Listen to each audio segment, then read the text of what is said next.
Years before I became a successful entrepreneur who owns 3 businesses, I left the military and returned to the States, where I used one of my marketable skills, repairing and rebuilding car engines, to earn a living for the better part of a year. It was during this time that I had a number of realizations, one of which I still remember quite vividly. It had been another long and exhausting day. I felt like I was having a gut attack. My stomach was in knots from tiredness and anxiety, because everything in my life was piling up and weighing on me more heavily by the day. Every time I worked extra hours and took on more responsibility, it never went anywhere. I didn't get a promotion. All I got was more work.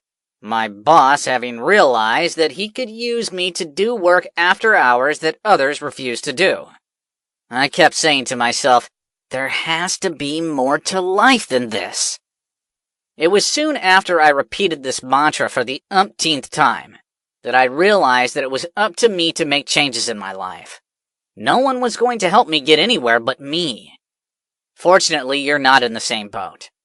I can help you get to where you want to go as a self-employed entrepreneur because, with a little help from a handful of business and motivational experts, I figured out the best and quickest way to get there myself.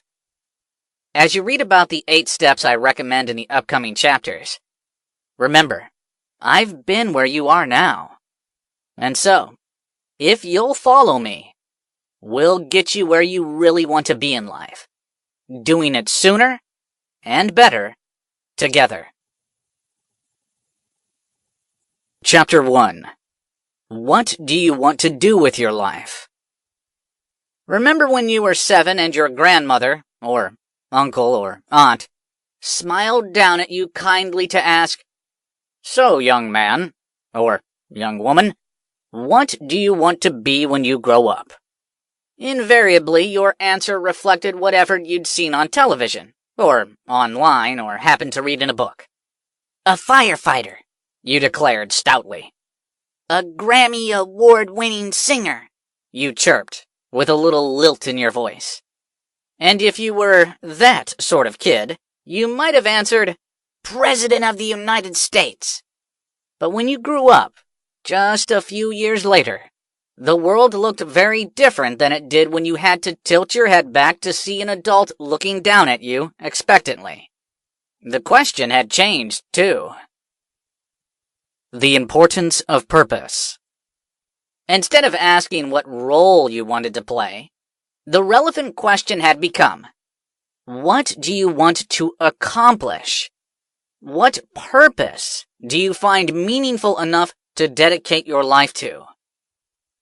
For many of us, the answer to what we want to do is lost beneath the ever-changing demands of daily life, all of which seem to hide our deeply meaningful and gratifying purpose under 1,001 mundane details. Still, it's a good idea to ask yourself that question. The answer can illuminate what's buried deep within us, which may, in turn, reveal a path forward that we might otherwise miss. So what do you want to do with your life? And if you're not at all sure, how do you find out? For me, the answer was always closely aligned with a tradition in my family. In fact, I got a leg up in this regard, having almost always known I would follow my grandfather, father, uncle, and older sister into military service. I grew up wanting to serve my country. It came with my DNA. But I know that's not true for everyone. Very few grow up the way I did, with pre-existing answers. Just as few of us know what direction our lives will take when we're very young, which is, I think, how it should be. We need to know what life is like from an adult perspective before we'll know what we can contribute, and also where we can make the most wholehearted contribution. Okay, so now that you're no longer a child and have several years, maybe quite a few years, of life experience to guide you, what do you want to do with your life? What's easy for you, hard for others? To bring your life experience into sharper focus, Ask yourself what you're good at, what you can do with relatively